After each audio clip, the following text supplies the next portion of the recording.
Hi there, this is Kaz at Rally Subaru. Today I'm just doing a little comparison. We get asked the question a lot, what's the difference between the Forester and the Outback? And I just want to shed a little bit of light on that. So looking at the two that I have here in front of me, the big difference we'll see between the two vehicles is size. Forester's a little taller, it's a little shorter. If you like a more upright seating position, if you like a bit more boxy styling and capacity, the Forester would be the one. Outback though does have its merits too. It is a little bit longer wheelbase, longer overall, a little bit shorter, so a little bit easier to access that rooftop storage as well. And the Outback does have the flip in place, toolless design, crossbar system. So I can just pick up the one, slide it over that way, the other one drops over back this way.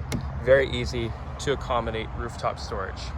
Not that the Forester is that much different, it does have the standard roof rails, just little differences there. Little differences in styling, but both have the same 8.7 inches of ground clearance. Both have backup camera, backup washer jet as well. Inside, Forester is a little bit taller.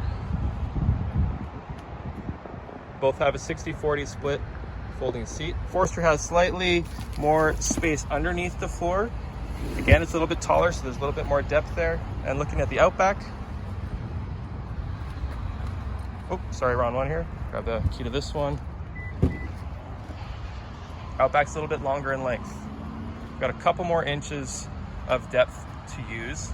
I like the length.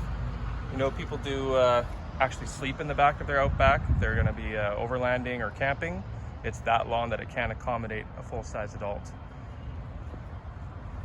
Driving position in the two as well is a little different. Again, I mentioned the Forester's a bit more upright.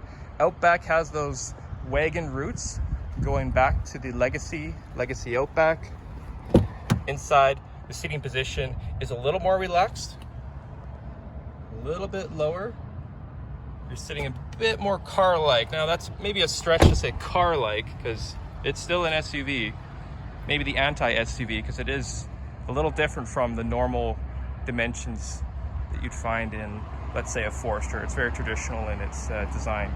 Forester's always been a boxy vehicle, going way back to the early 2000s. So some little differences there. And then getting into the mechanical difference, one of the big ones is Forester has a 2.5 liter motor, whereas the Outback has an optional 2.4 liter turbocharged motor, making an extra 80 horsepower and an additional 100 pound-feet of torque. Between the two, there's always one that's perhaps a clear fit based on your needs, based on what you like in a vehicle.